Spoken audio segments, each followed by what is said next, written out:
Nous poursuivons ici la conception de l'application VBA Excel pour l'évaluation des candidats par QCM archivés dans une base de données externe. Dans les deux précédentes formations, nous avions tout d'abord réalisé des petits effets d'animation pour attirer l'attention de l'utilisateur sur le formulaire d'identification. Et puis, nous avions géré les événements associés aux zones de texte pour guider le candidat dans la saisie des informations requises pour son inscription. Nous devons désormais ajouter ces informations en base de données pour qu'à l'avenir il puisse s'identifier, donc choisir un thème et participer à une évaluation. Comme toujours, je vous propose de débuter les travaux depuis un classeur source existant qui est proposé au téléchargement sur le site bombache.fr. Ce dernier, bien entendu, restitue tous les développements précédents. Nous allons basculer dans l'éditeur de code VBA Excel par le biais, par exemple, du raccourci clavier Alt F11 ou encore grâce au ruban développeur, comme vous savez le faire. Et puis, nous souhaitons déployer l'arborescence de notre projet actif et comme vous le savez, il est protégé par un mot de passe, le quadruple A, donc 4 fois la lettre A. Une fois qu'il est saisi, effectivement, eh bien, toutes les informations qui jusqu'alors étaient protégées sont dévoilées. Nous notons, comme nous l'avions déjà constaté, la présence de nos deux formulaires. Celui qui nous intéresse ici est le formulaire inscription, puisqu'à l'issue l'objectif est de pouvoir inscrire notre candidat en base de données avec toutes les informations qui lui sont attachées. Dans la démonstration que nous avons faite en préambule, vous avez constaté que la zone de saisie votre nom était active par défaut, si bien que par le biais des événements que nous avions gérés, eh bien l'indication par défaut n'était plus disponible. Et ça, ce n'est pas correct. Donc il nous faut dans un premier temps faire en sorte qu'un autre contrôle, comme le bouton annuler, soit actif par défaut pour que cette indication demeure. Nous allons donc double-cliquer sur notre user form, ce qui a pour effet de créer sa procédure événementielle. User form clique au passage, vous notez la présence des développements précédents, avec les événements enter et exit sur chacune des zones de texte pour pouvoir gérer le fait qu'un contrôle est rendu disponible, il faut que l'information disparaisse et que lorsque nous quittons la zone, que nous vérifions à la volée si l'utilisateur a bien saisi une information conforme. Nous souhaitons, comme je vous le disais, au moment où le formulaire, le user form inscription s'active, qu'il a fini de se charger, faire en sorte que le bouton annuler soit actif. Donc, l'événement qui nous intéresse n'est pas l'événement du clic sur ce formulaire. Vous le savez, la première liste en haut de l'éditeur propose tous les contrôles, tous les objets qui sont présents pour ce formulaire et associé pour un objet désigné, il y a tous les événements que l'on peut exploiter. En l'occurrence, celui qui nous intéresse ici est l'événement Activate pour le user form. Une fois que notre user form, notre formulaire est activé, événement donc intercepté par cette procédure, cela signifie qu'il a fini de se charger, et bien dans la foulée, nous devons activer notre bouton annuler. Il se nomme annuler, c'est son nom d'objet. Il propose une méthode préfixée d'une icône verte, une action donc, qui permet de l'activer, set focus donc, et c'est ce que nous allons voir au profit de notre zone de texte de manière à ce que l'indication par défaut ne soit plus masquée comme c'était le cas. D'ailleurs, démonstration.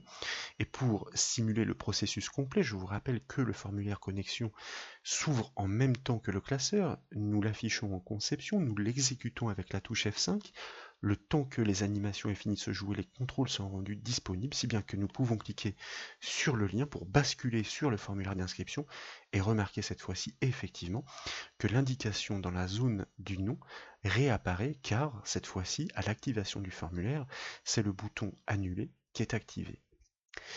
Ensuite, il s'agit donc de valider l'inscription. Tout d'abord, tous les tests doivent être refaits. Les couleurs que nous avons réglées n'étaient que des indicateurs visuels. Rien n'empêche l'utilisateur de cliquer pour valider. Si toutes les informations sont correctement remplies, donc, il faut une requête action, une requête SQL, insert into, sur la base de données pour inscrire le nouveau candidat. Et précisément, cette base de données est fournie au téléchargement elle aussi depuis le site bombache.fr. Elle est donc à la racine du classeur. Lorsque vous l'ouvrez, vous constatez la présence de toutes ces tables dans le volet des objets Access. Et bien en l'occurrence, il y a ici tous les thèmes qui seront proposés pour l'évaluation du candidat. Et l'une d'entre elles se nomme MSI inscrit, c'est la table de l'inscription dans laquelle eh bien, nous allons devoir insérer toutes les informations du formulaire inscription dans les différents champs comme le nom, le prénom, le mail ou encore l'identifiant. Et comme vous le savez, pour pouvoir piloter une base de données externe en VBA Excel, en l'occurrence une base Access ici, faut-il encore avoir ajouté, outil référence, une référence bien précise, Microsoft Office Access Database Engine, c'est-à-dire le moteur de base de données. Librairie qui va être instanciée pour pouvoir hériter des propriétés méthodes permettant de manipuler les objets de base de données.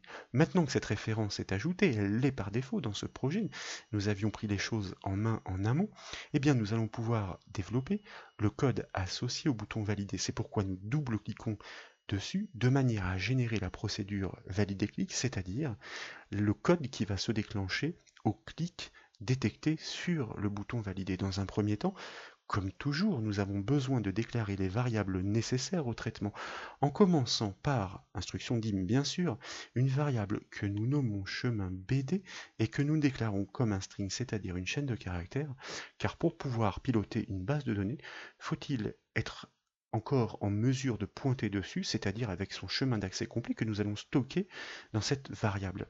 Et pour pouvoir insérer de nouveaux éléments en base de données, nous avons besoin d'exécuter une requête SQL, une requête action, dont la syntaxe devra elle aussi être stockée dans une variable, la variable requête telle que nous la déclarons et la nommons ici comme un string, donc comme une chaîne de caractères. Pour piloter les objets de base de données, nous déclarons une variable que nous nommons ENR, ENR pour enregistrement, et d'ailleurs nous la déclarons comme un objet recordSet qui littéralement signifie que eh bien, il s'agit d'une variable de type enregistrement.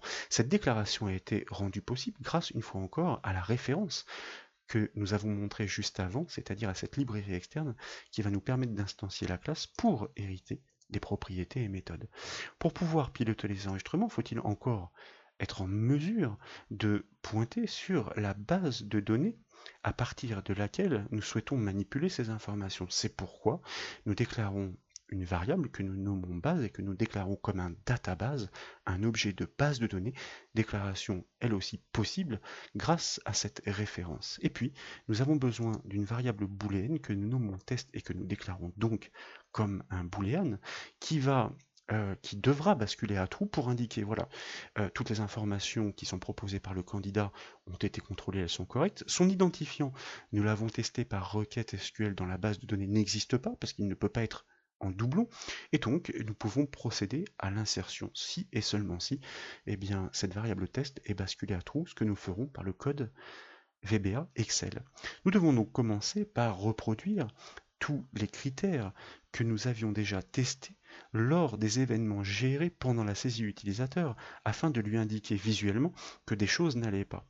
Et donc en l'occurrence la propriété texte de chaque contrôle, comme vous le savez, permet d'accéder à son contenu et nous devons nous assurer pour chacune d'entre elles eh bien, que le contenu n'est pas vide puisque elles doivent toutes être renseignées.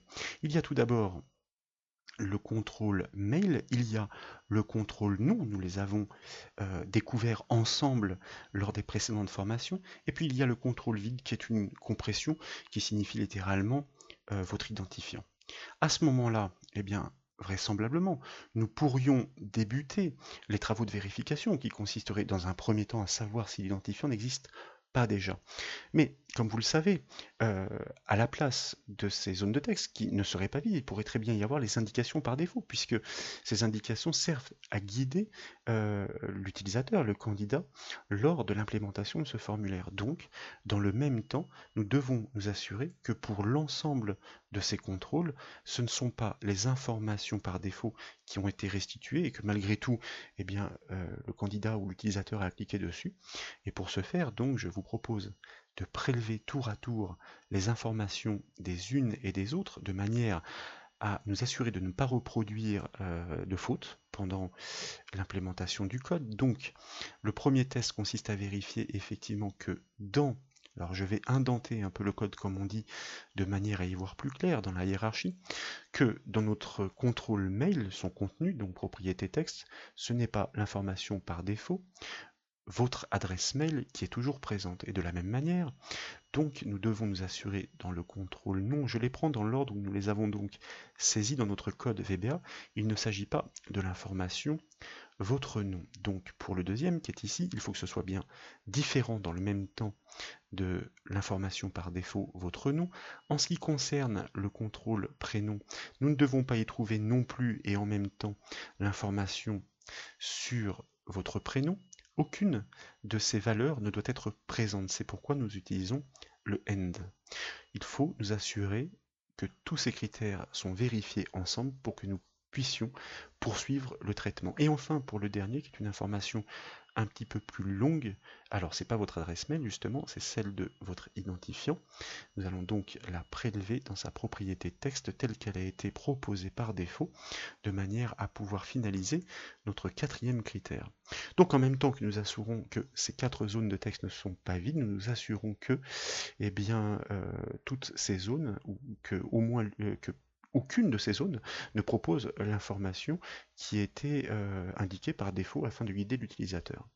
Ces deux tests étant passés, vraisemblablement nous pourrions effectivement procéder à la première vérification en base de données, mais ce n'est toujours pas le cas, car vous savez qu'une adresse mail est spécifique, elle doit nécessairement comporter un point et le symbole de l'arrobas, donc nous allons bien refaire exactement ou réutiliser la même technique que celle de la formation précédente grâce à la fonction VBA Excel INSTR, instring, qui permet de savoir en partant d'une position donnée pour une chaîne de caractères, en l'occurrence ici celle qui nous intéresse, eh bien c'est la zone de texte mail, s'il y a bien un point, c'est-à-dire l'occurrence que nous lui passons en troisième paramètre. Et cette fonction INSTR eh bien, va renvoyer la position de cette occurrence passée en troisième paramètre qu'elle a trouvée. Et donc si elle ne la trouve pas, elle renvoie la position 0. C'est pourquoi nous devons nous assurer que cette fonction NSTR, ainsi construite, renvoie bien une valeur supérieure à 0, ce qui voudra dire que le point est bien présent dans la saisie du mail du candidat.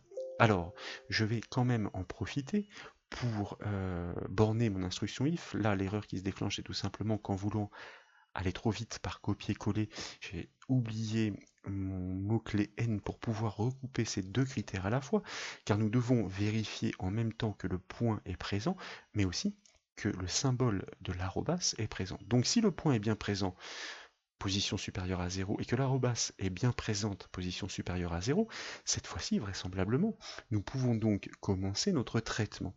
Et pour pouvoir commencer notre traitement, eh bien, il s'agit d'initialiser nos premières variables comme notre variable booléenne test égale false. Tant que test vaut false, cela signifie que l'inscription en base de données ne peut pas avoir lieu. Il s'agira de la basculer au moment opportun.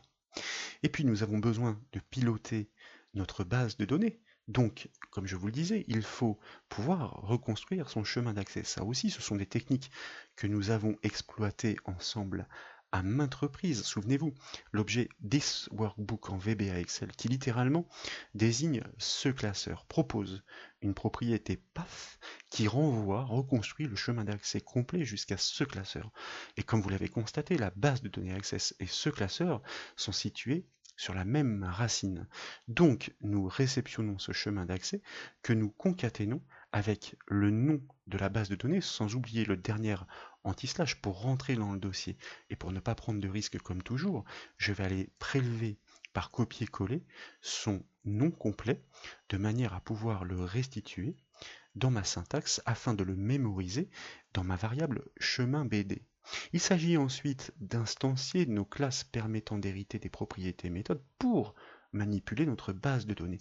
Comme vous le savez, pour des variables de type objet, nous devons exploiter notre mot-clé set et avant de pouvoir piloter les enregistrements, eh bien, il faut tout simplement désigner la base de données. Et là aussi, ce sont des techniques que nous avons vues ensemble à plusieurs reprises.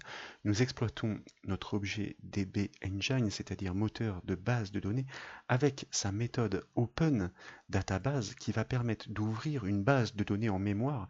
Quelle est-elle? Eh bien tout simplement celle que nous allons désigner en argument, en paramètre, en l'occurrence chemin BD, la variable dans laquelle précédemment nous avons stocké le chemin d'accès complet à cette base de données. Dès lors, nous pouvons accéder aux enregistrements de cette base de données puisque à ce stade, nous sommes susceptibles d'avoir hérité des propriétés et méthodes de nos objets de base de données et pour preuve, constatez que désormais, lorsque nous saisissons notre objet base, il propose des propriétés et méthodes dont la méthode OpenRecordSet qui littéralement, et c'est très clair, signifie ouvrir les enregistrements. Oui, d'accord, mais lesquelles? Il y a plusieurs tables.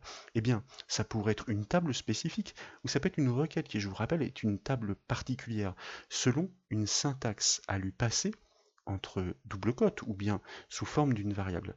Dans un premier temps, je vais finaliser l'inscription des arguments nécessaires à notre méthode OpenRecordSet de notre objet base. Souvenez-vous, en deuxième argument, nous lui passons l'attribut dbopenDynaset, ce qui permet, c'est un mode d'accès, donc d'accéder à notre base de données de façon dynamique pour pouvoir manipuler les enregistrements. Les requêtes SQL, nous les avons abordées elles aussi à maintes reprises ensemble. La première d'entre elles ne consiste pas à aller inscrire le candidat. Nous devons d'abord vérifier si son identifiant n'existe pas déjà. Et pour vérification, si nous ouvrons notre base de données, souvenez-vous dans la table MSI inscrit, voici comme sont nommés les champs inscrit identifiant, inscrit nom, inscrit prénom et inscrit mail. Ça veut dire tous préfixés du nom inscrit et suivi d'un underscore. Une fois que nous connaissons ces noms de champs en connaissance de cause, nous pouvons donc les piloter par le biais de la requête SQL. Nous devons donc savoir si cet identifiant existe déjà. De la table que nous allons désigner, nous souhaitons donc sélectionner uniquement le champ inscrit identifiant. Comme l'impose la syntaxe SQL, from à partir de quelle table? À partir de la table MSI inscrit, nous l'avons vérifié, c'est bien son nom. Alors, vous voyez, là je vais écrire trop vite et du coup, je cumule les fautes d'orthographe. Nous voulons sélectionner le champ identifiant de la table MSI inscrit. Oui, mais si nous stoppons la syntaxe en l'état, nous allons réceptionner tous les enregistrements pour ce champ.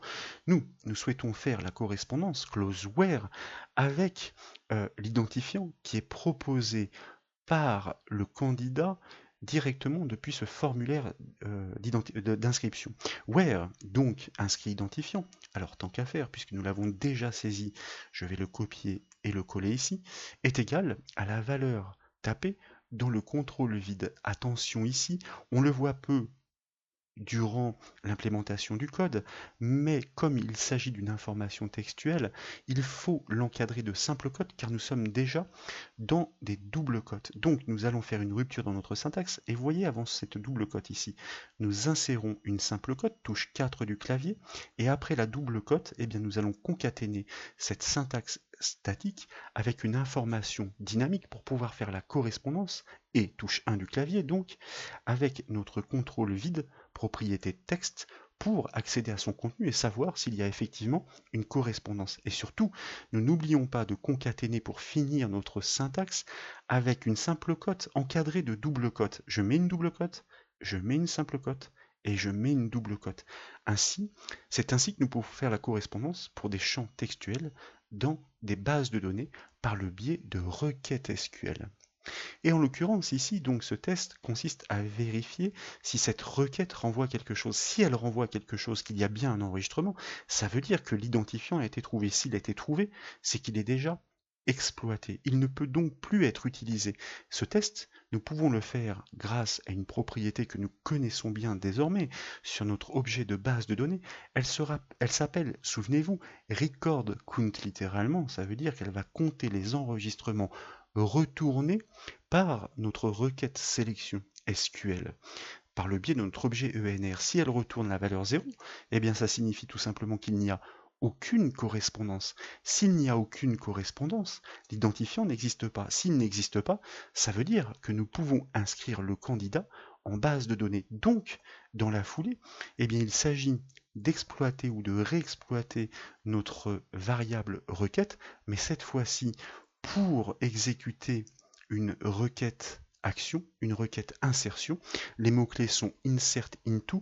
On va insérer dans la table MSI inscrit, dont je vais donc récupérer le nom ici, insert into MSI inscrit, ce sont des syntaxes que nous avons exploitées là encore à de nombreuses formations, notamment VBA Access, mais pas seulement. Il s'agit dans les règles ici des requêtes insert into, de lister ou d'énumérer tous les champs séparés d'une virgule les uns à la suite des autres, et ensuite nous pourrons tout simplement énumérer, lister toutes les informations dynamiques que nous devrons y insérer respectivement. Alors, il y a inscrit identifiant, il y a inscrit nom, il y a inscrit prénom, et il y a inscrit mail. Alors, les copier-coller sont souvent dangereux lorsque on oublie les adaptations qui suivent, mais on va prendre soin de faire les vérifications d'usage. Il y a donc le champ inscrit nom, le champ inscrit prénom, nous l'avons vérifié juste auparavant ensemble, et puis il y a le champ inscrit mail. Donc nous sommes en train de construire notre requête insertInto pour insérer des valeurs dans la table MSI inscrit et spécifiquement dans les champs inscrit identifiant, inscrit nom, inscrit prénom et inscrit mail. Quelles sont les valeurs que nous souhaitons y inscrire values, et entre parenthèses, là encore, eh bien nous devons les énumérer les unes à la suite des autres. La syntaxe commence à se compliquer, mais une fois que nous en avons l'habitude, c'est toujours la même chose. Je vous rappelle que ces informations dynamiques issues de contrôle de formulaire doivent être encadrées de cotes. Or, nous sommes déjà entre double cotes, nous ne pouvons donc pas les réexploiter.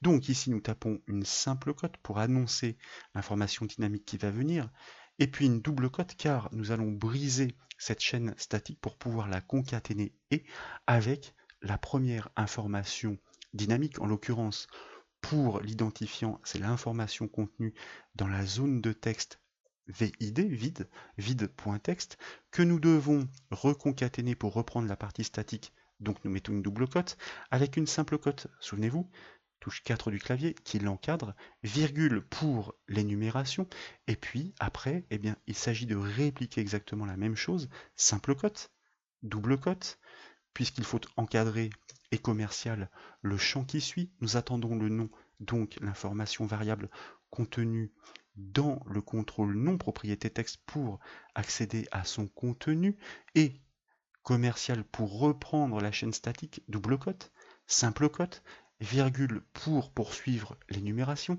simple cote une fois encore car l'information qui suit est textuelle, double cote car nous allons briser cette chaîne statique, et commercial pour pouvoir désormais désigner le champ prénom et avec sa propriété texte son contenu, que nous concaténons bien sûr à la partie statique, donc double cote, simple cote car il est encadré, virgule pour terminer l'énumération avec la dernière information, elle aussi textuelle, donc simple cote, double cote, et commercial pour pouvoir la concaténer. Il s'agit du mail, propriété texte pour accéder à son contenu, ce n'est pas terminé puisqu'elle doit être encadrée avant et après, et commercial, double cote, simple cote. Et cette fois-ci, vraisemblablement, si nous n'avons commis aucune erreur, notre syntaxe pour notre requête SQL d'insertion doit fonctionner, si bien que nous devons l'exécuter sur notre base de données pour inscrire ce nouveau candidat. Et comme vous le savez, notre objet de base de données, qui a ainsi hérité des propriétés méthodes grâce à cette référence, à cette classe externe, propose une méthode qui se nomme execute. Vous voyez qu'elle est proposée par IntelliSense. Exécuter quoi? Eh bien, la requête. Vous voyez que l'infobulle d'ailleurs le mentionne, query a string, c'est-à-dire une requête. Cette requête, quelle est-elle? La requête action que nous venons justement de construire. Dès lors, eh bien, nous allons indiquer à notre code que eh bien, l'inscription a eu lieu, puisque toutes les informations étaient correctes, donc nous basculons notre variable booléenne à true. Dans le cas contraire, en revanche, c'est-à-dire dans le cas effectivement où recordCount ne renvoie pas 0, eh bien cela signifie que l'identifiant était déjà employé. Nous souhaitons en informer l'utilisateur. Nous allons indenter quelque peu de manière à y voir plus clair. Un MSGBox, fonction VBA, fera parfaitement l'affaire, souvenez-vous. Elle permet d'afficher une petite boîte de dialogue à l'écran et à l'intérieur un message. Ce message, eh bien, c'est celui que nous saisissons entre double cotes. Cet identifiant ne peut pas être utilisé par exemple, etc., etc., ne peut pas être utilisé. À vous de voir hein, pour les informations qui seraient les plus utiles pour l'utilisateur. Et puis, eh bien, dans le cas effectivement où l'inscription en base de données s'est correctement produite ou non d'ailleurs, puisque ici nous avons bien fait un test, et le cas échéant nous en avons informé l'utilisateur, mais dans tous les cas nous avons déclaré des objets de base de données. Comme vous savez, ça aussi nous l'avons appris ensemble, toute connexion ouverte doit être fermée, tout objet de base de données doit être libéré. Donc il faut coder proprement car ce sont de grosses ressources. Nous commençons par exploiter la méthode close de notre objet recordSet et nous faisons de même pour notre objet de base de données. Et dans la foulée, nous allons les réinitialiser à vide de manière à libérer totalement la mémoire grâce à l'instruction nothing, set enr égale nothing, et set base égale nothing. Et ainsi, nous codons proprement et surtout, nous libérons les ressources en temps voulu. Il s'agit ensuite de pouvoir nous occuper des autres conditions, car je vous rappelle que nous avions fait des tests en cascade. Nous allons revenir dans celui qui concerne l'adresse de messagerie, puisque là, nous étions partis du principe dans cet enchaînement qu'elle était conforme, qu'il y avait bien le point, et qu'il y avait bien l'arrobas. Dans le cas contraire, donc après le ndif, alors attention de ne pas se tromper, de se mettre au bon endroit, autant pour moi, je ne suis pas au bon endroit, puisque nous avions déjà quitté ici notre instruction if, donc juste après avoir fermé effectivement nos objets de base de données, là encore, on va se permettre un msgbox, ce qui est suffisamment, on va dire, ergonomique pour l'utilisateur, pour indiquer au candidat que son adresse mail, votre adresse mail n'est pas conforme, par exemple. Et on pourra vérifier ça lorsque nous exécuterons notre formulaire. Et puis, nous devons ensuite traiter le cas où le deuxième test et puis le premier ne sont pas conformes non plus. Cela signifie vraisemblablement que toutes les informations n'ont pas été saisies. Donc, nous allons pouvoir, pour l'un et l'autre cas, traiter le cas échéant grâce à un msgbox pour indiquer à l'utilisateur par exemple que toutes les informations sont requises. Alors volontairement ici les messages sont restreints puisque c'est une formation, donc toutes les informations sont requises, mais il est de bon goût d'une manière générale d'aiguiller le mieux possible l'utilisateur avec des messages précis. Ils sont relativement précis, on va dire. Il s'agit effectivement de traiter le dernier cas. Le message peut rester identique puisque je vous rappelle que dans le premier if, nous vérifions, nous nous assurions que toutes les zones de texte étaient bien remplies. Dans le deuxième, que toutes les zones de texte ne proposaient pas l'information par défaut. À ce stade, si toutes les informations sont correctes, donc, nous sommes censés effectivement avoir inscrit le nouveau candidat en base de données. Si notre code fonctionne, nous devrons le vérifier dans la base Access, et suite à quoi, nous pourrons continuer de développer notre application pour l'évaluation des candidats. Et comme je vous le disais, donc, cette variable test, il faut bien qu'elle serve à quelque chose à un moment donné. Une fois que nous avons terminé tous nos tests, que nous avons terminé toutes nos requêtes, qu'il s'agisse de sélection ou bien d'insertion, que nous avons vidé nos objets, ainsi nous codons propre une fois encore à la fin de la procédure, il s'agit tout simplement de réafficher le formulaire d'identification, tant qu'à faire avec l'information sur l'identifiant qui a été accepté, inscrit par défaut, pour qu'il puisse dans la foulée cliquer sur OK afin de démarrer une évaluation. Mais ceci ne peut intervenir qu'effectivement si l'inscription a réussi, donc si notre variable booléenne vaut true. À ce moment-là, qu'allons-nous faire? Dans un premier temps, nous allons accéder à la zone identifiant de notre formulaire connexion. Il est intéressant de savoir que d'un formulaire à un autre, nous pouvons prendre possession des contrôles et des objets par leur nom. Connexion, et vous voyez que le contrôle identifiant est parfaitement reconnu, que grâce à sa propriété value, nous pouvons accéder à son contenu pour y inscrire l'information textuelle de l'identifiant du candidat qui vient de s'inscrire. Dans la foulée donc, tant qu'à faire, nous allons donc masquer notre formulaire inscription au profit de notre formulaire d'identification qui se nomme connexion, je vous le rappelle, connexion.show, méthode hide pour le masquer et méthode show pour un user form pour l'afficher. Qu'en est-il si donc nous souhaitions réaliser un test? Nous affichons en conception notre formulaire connexion, nous l'exécutons avec la touche F5 du clavier, nous cliquons sur le lien rendu disponible jamais inscrit, puis nous allons tour à tour remplir les informations qui sont demandées, comme par exemple honnête ici, pour le nom de famille, Camille, pour le prénom, identifiant de connexion, on va faire simple, je vais mettre Camille parce que ici c'est une application qui est en cours de développement. Il s'agissait de l'adresse mail que nous allons, puisque nous avions déjà fait tous les tests à ce sujet, eh bien, saisir correctement. Et à l'issue, nous cliquons sur le bouton valider et nous constatons vraisemblablement que l'inscription a bien eu lieu avec succès puisqu'aucune erreur n'a été générée, que nous sommes de retour sur notre formulaire identification, que notre identifiant a d'ailleurs été restitué comme nous l'avons demandé, connexion.identifiant.value égale vide.texte, et que désormais nous pouvons donc cliquer sur le bouton OK pour nous identifier, sauf que pour l'instant, effectivement, comme nous sommes en train de progresser dans la conception de cette application, et bien dans la foulée, puisque l'identifiant est reconnu, nous devons proposer les thèmes pour démarrer l'évaluation. Qu'en est-il si nous allons vérifier dans notre base de données en l'exécutant? Alors, le temps qu'elle s'ouvre, ou bien on va peut-être directement passer par le gestionnaire Access, et puis ensuite on va aller dans notre arborescence, ainsi, puisqu'il n'a pas daigné me l'ouvrir tout de suite, et donc nous devrions constater que je ne suis pas au bon endroit. Alors vous inquiétez pas, je vais trouver, cette fois-ci je suis au bon endroit. Donc voilà, notre formulaire est bien ici. 15h51, j'ai vu la date de modification, ce qui est plutôt bon signe. Et si donc nous ouvrons la table MSI inscrit, vous voyez effectivement la présence du candidat que je viens d'inscrire, qui se nomme bien Camille, honnête, avec l'identifiant Camille, et puis l'adresse mail telle que je l'ai saisie.